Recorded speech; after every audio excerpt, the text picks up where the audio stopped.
जय हिंद दोस्तों। जैसा कि आपको मैंने कहा था कि एक एक करके मैं पूरा सिलेबस आपका इस YouTube चैनल में आपका करवाने वाला हूं। जैसा कि मैंने पिछले दो वीडियो में पहला चैप्टर कंप्लीट कर दिया और उसके बाद तीसरा जो वीडियो आया था उसके अंदर मैंने पैटर्न बताया था कि किस प्रकार से आपके क्वेश्चन आंसर आते हैं। और आपने अगर वो नहीं देखे हैं तो इस प्रकार से ये वीडियो है, इसको चैनल में जाकर आप देख लीजिए। अब पढ़ते हैं अपना सेकंड चैप्टर और अपने सेकंड चैप्टर का नाम है अम्ल, क्षार और लवण, यानी एसिड, बेस और साल्ट। इसके बारे में पढ़ेंगे। आज हमारा जो टॉपिक होंगे वो होंगे एसिड के बारे में जानेंगे, बेस के बारे में जानेंगे और साल्ट के बारे में यानी लवण के बारे में जानेंगे क्या होते हैं ये। शुरुआत करते हैं वीडियो के। अब पढ़ते हैं एसिड यानी अम्ल, जिसे हम एसिड कहते हैं। क्या होते हैं एसिड, इनके बारे में समझते हैं। देखो कि किसी भी चीज को आप समझते हो ना, पहचानते हो ना, या तो उसका रंग देखते हो या उसको चखते हो, है ना। अगर आपको कोई मीठी चीज दे दे तो आपको कैसे पता है कि बाहर से वो कैसी मीठी है या खट्टी है, परंतु जब आप उसको चखते हो तो आपको पता चल जाता है। और ऐसे ही हम इनको क्या करते हैं, आइडेंटिफाई करते हैं, पहचानते हैं किसी भी चीज को।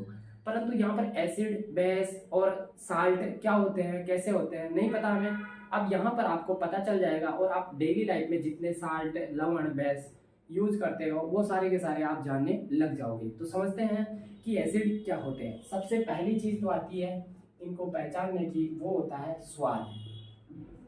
स्वाद, ये जो स्वाद में ये कैसे होते हैं, तो ये स्वाद में होते हैं भैया खट्टे। कैसे होते हैं, स्वाद में खट्टे। स्वाद में ये खट्टे होते हैं। अगर आप किसी भी चीज को चखते हो, अगर वो आपको खट्टी लगती है तो आप समझिए कि कहीं ना कहीं वो क्या है, एसिड है। क्या है, एसिड है।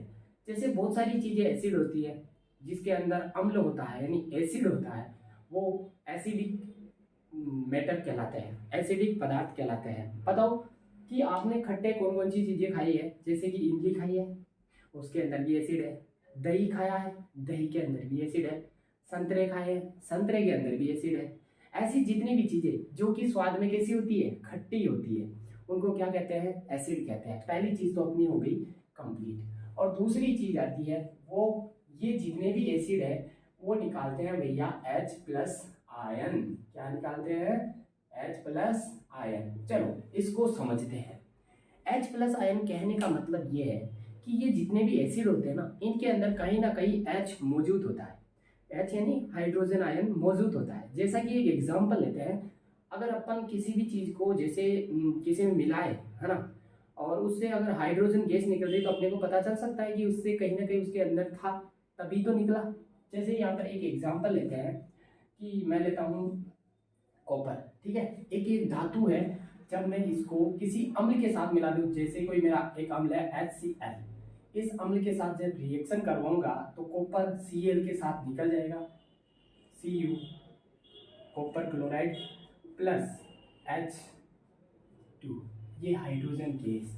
यानी ये जितने भी एसिड होते हैं ये क्या करते हैं, किसी भी धातु के साथ रिएक्शन करके हाइड्रोजन गैस रिलीज करते हैं। कहने का मतलब ये है कि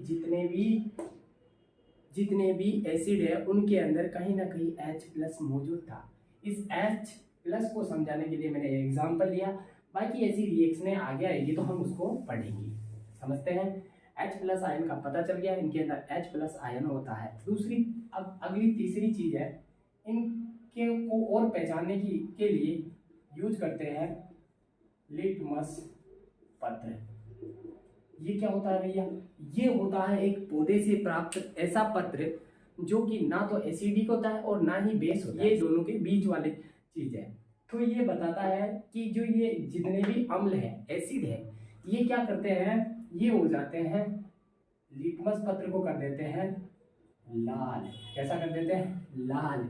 अब लिटमस पत्र भैया लाल हो गया, कैसे याद रहेगा, अगर आप एक चीज दिखाए, बताइए किसी के ऊपर आप क्या करते हो, एसिड डाल देते हो। अब एसिड डाला तो जाहिर सी बात है कि वो तो जलेगा, सिंपल चीज है। जैसे कि एग्जांपल आपको तेजाब, तेजाब क्या है, एक एसिड है। तेजाब क्या है, एसिड है। अब आप किसी के ऊपर अगर तेजाब डालते हो तो वो क्या आपको कहेगा कि भाई ठीक है तेजाब डाला, ठीक है कोई बात नहीं, वो आपके ऊपर क्या हो जाएगा, गुस्से से लाल हो जाएगा। तो इसका मतलब क्या हुआ, जो एसिड होते हैं वो लिटमस पत्र को कर देते हैं लाल। क्या कर देते हैं, लाल। तो यहाँ से ये तक तो कंप्लीट हो गया होगा। जो आपका जो एसिड है वो क्या करता है, स्वाद में खट्टे होते हैं, H+ आयन देते हैं, इसके साथ साथ लिटमस पत्र को लाल कर देते हैं। आगे समझ में। अब समझते हैं जो ये एसिड होते हैं ये भी थोड़े से आगे एक्स्ट्रा पढ़ लेते हैं। ये होते हैं एक तो सांद्र, एक होते हैं इनको इंग्लिश में कहते हैं कॉन्सेंट्रेट और इसको कहते हैं डाइल्यूट। यानी ऐसा एसिड जो क्या हो, बहुत ज्यादा एसिडिक हो, बहुत ही ज्यादा खट्टा लगता हो या बहुत ज्यादा H+ दे रहा हो, तो उसको कहते हैं सांद्र। यानी उसमें बहुत ज्यादा मात्रा में है और उसके अंदर पानी की कम मात्रा है, तो उसको तो कहेंगे हम सांद्र एसिड। और ऐसा एसिड जिसके अंदर पानी की मात्रा ज्यादा है और उसको उसके अंदर एसिड की मात्रा कम है, तो उसको कहेंगे हम डाइल्यूट। तो इनके कुछ एग्जाम्पल ले लेते हैं। तो यहाँ पर मैंने कुछ एग्जाम्पल लिख दिए हैं। HCl एसिड का एग्जाम्पल है, H2SO4 या फिर CH3COOH। ये आपके एग्जाम्पल है, ये एसिड के एग्जाम्पल है। ये चीजें याद रखना। HCl हाइड्रोक्लोर, H2SO4 हाइड्रोजन सल्फेट और ये है CH3COOH एसिटिक अम्ल। चलो भैया ये तो बात हो गई एसिड की। अब पढ़ते हैं क्षार। किसके बारे में, क्षारक के बारे में। किसके बारे में, क्षारक। दूसरा पॉइंट अपना क्षारक यानी बेस। बेस के बारे में पढ़ते हैं, क्या होते हैं बेस। जैसा ये एसिड करते हैं वैसा ही ये करते हैं, पर इनके रिएक्टिविटी कुछ अलग है, ये कुछ अलग चीजें निकालते हैं। जैसा कि यहाँ पर स्वाद में लग रहे थे खट्टे, वो यहाँ पर लगेंगे कड़वे। कैसे लगेंगे, कड़वे। अगर इनको आप चखोगे तो ये लगेंगे कड़वे। जैसा कि एग्जाम्पल आप साबुन को ले लीजिए, साबुन को आप खाओगे तो अच्छा लगेगा क्या, नहीं लगेगा, वो कैसा लगता है, कड़वा। तो ये होते हैं स्वाद में कड़वे। ये H+ आयन दे रहे थे, जस्ट ये देते हैं OH। क्या देते हैं, OH-। क्या देते हैं, OH- निकालते हैं। इसके साथ साथ यहाँ पर लिटमस पत्र था, ये लिटमस पत्र, इसको ये कर रहे थे लाल। क्या कर रहे थे, लाल। और ये लिटमस पत्र को कर देते हैं, लिटमस पत्र को क्या कर देते हैं, ये कर देते हैं भैया नीला। लिटमस पत्र को कर देते हैं नीला। समझ में आया। तो ये कर रहे थे लाल और लिटमस पत्र को ये कर रहे थे नीला। मतलब लिटमस पत्र एक बीज का माध्यम है जो अम्ल और क्षार को पहचानने का काम करता है। अम्ल में डालोगे तो लाल हो जाएगा और एसिड में डालोगे तो नीला हो जाएगा। यहाँ तक तो हो गया आपका कंप्लीट, क्लियर। और अब इसके कुछ एग्जाम्पल लिख ले, जैसे NaOH, KOH और NH4OH।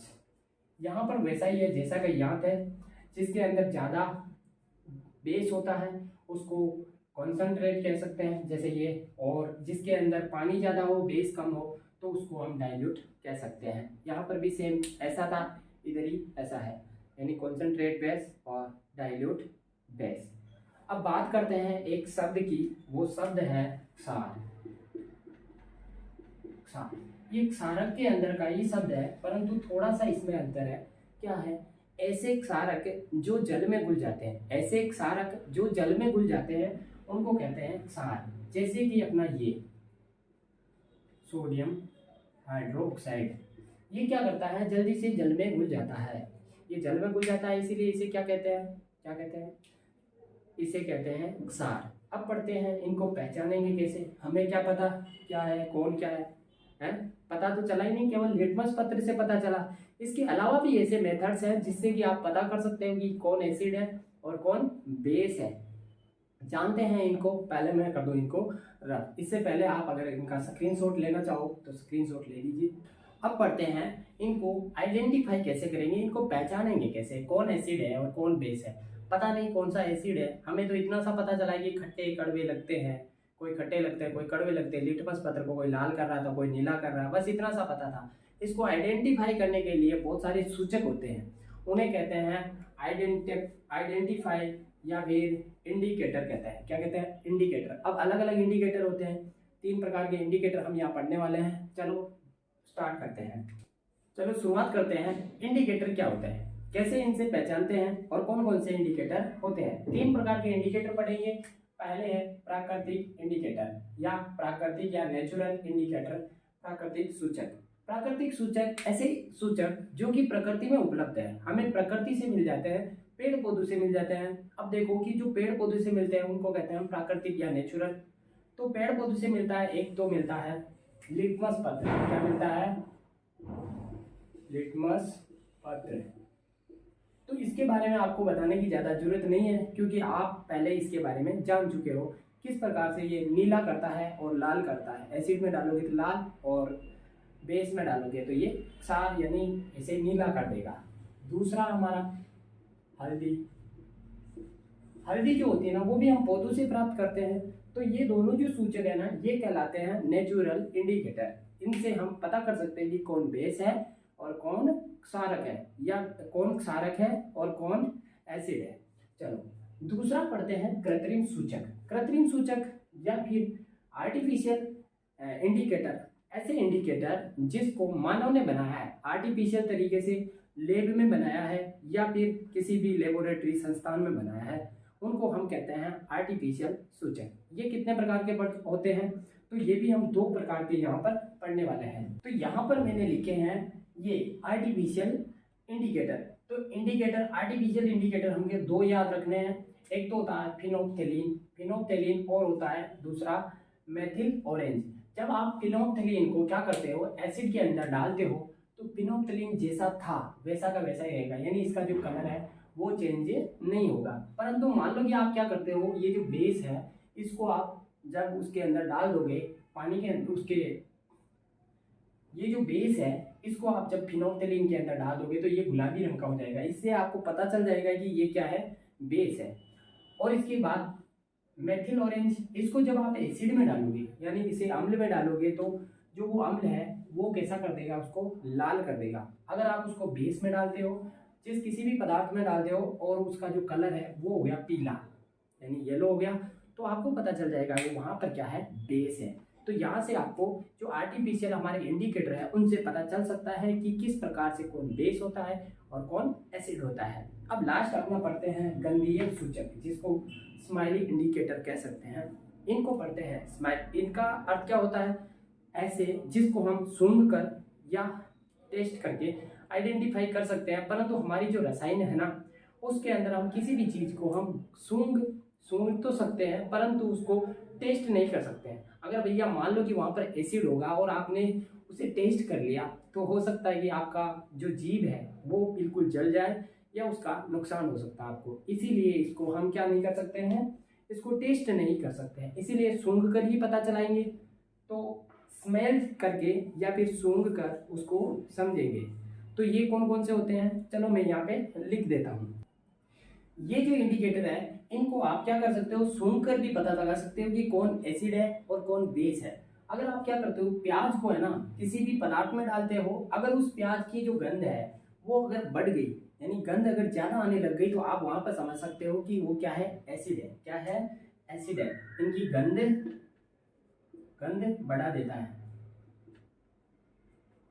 बढ़ाता कौन, एसिड।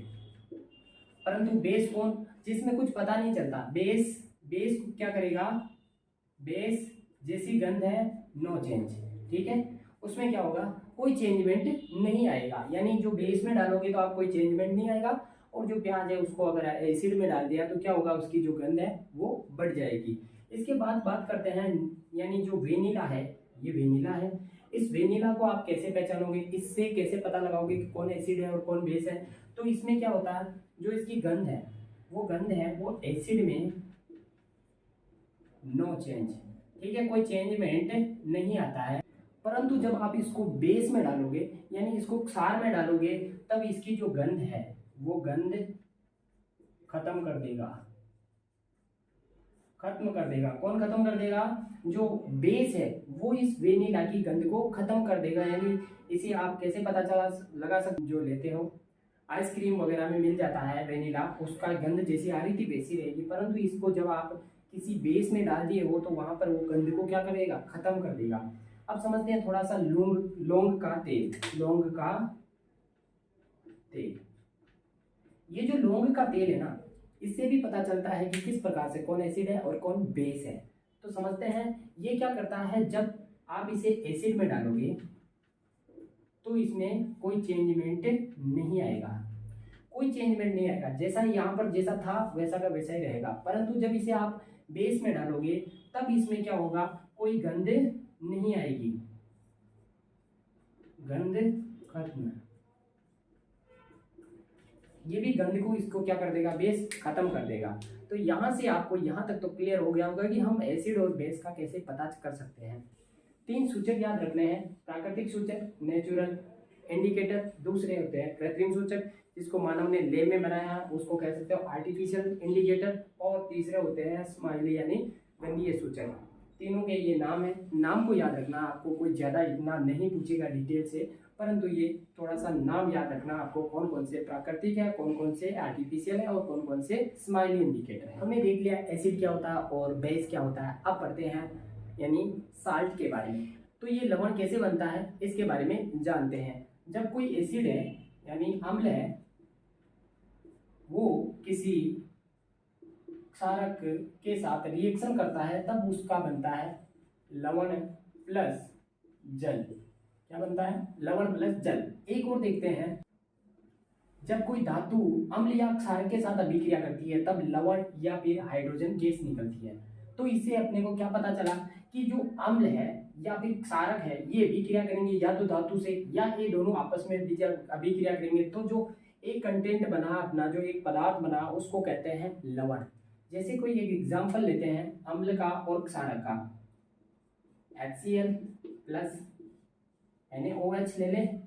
इन दोनों को जब अपन रिएक्शन करवाते हैं, अभिक्रिया करवाते हैं, तो ये कहाँ जाएगा, NaCl क्या बनेगा, NaCl जिसको हम कहते हैं नमक। इसके साथ क्या होगा, ये H और ये क्या करेगा, इससे मिलकर H2O बनाएगा। तो ये तो हो गई अपनी पहली वाली एग्जाम्पल। इससे क्या बन गया, ये क्या है, लवण है। ये क्या है, लवण है। और यहाँ जैसा कि मैंने यहाँ पर एक रिएक्शन और लिखी है, एक धातु लिया है मैंने कॉपर और इसके साथ एक अम्ल लिया है HCl। जब इन दोनों को रिएक्शन करवाते हैं तो ये प्राप्त होता है कॉपर क्लोराइड। क्या होता है, कॉपर क्लोराइड, इसको कहते हैं लवण। और ये हाइड्रोजन गैस, जो कि ये एग्जाम्पल मैंने पहले भी बताया। तो इस प्रकार से जब अम्ल और क्षारक आपस में रिएक्शन करते हैं तो या तो लवण बनाते हैं और उसके साथ साथ या तो जल बनाते हैं, या फिर धातु और अम्ल क्षारक में से कोई भी रिएक्शन करता है तो बनाएंगे लवण और उसके साथ निकालेंगे हाइड्रोजन। तो ये होता है अपना आज का जो लेक्चर है वो खत्म। ठीक है, आज के जो मैंने टॉपिक लिए उनको मैंने क्लियर कर दिया है। आपको अगर टॉपिक समझ में आए हैं तो कमेंट्स में कम से कम इस वीडियो के बारे में कुछ तो जरूर लिखें। अगर आपका कोई क्वेश्चन भी है तो भी जरूर लिखें। और इसके साथ साथ वीडियो थोड़ा भी समझ में आया तो वीडियो को लाइक कर दीजिए, और चैनल पर आप नए हो तो चैनल को सब्सक्राइब कर दीजिए, बेल आइकन ऑल करना ना भूलें। इसके हाँ, एक बात, अगर आपको जो मैंने पिछले वीडियो में रिएक्टिविटी बताई कि कौन किससे ज़्यादा रिएक्टिव है और कौन कम रिएक्टिव है, तो वो आपको याद नहीं हो रहा है तो आप मेरे कमेंट सेक्शन में बता सकते हो, उसके लिए एक सेपरेट वीडियो लेके आऊँगा। ठीक है दोस्तों, यहाँ तक वीडियो देखने के लिए दिल से आपका धन्यवाद। अब करते हैं लेक्चर को एंड।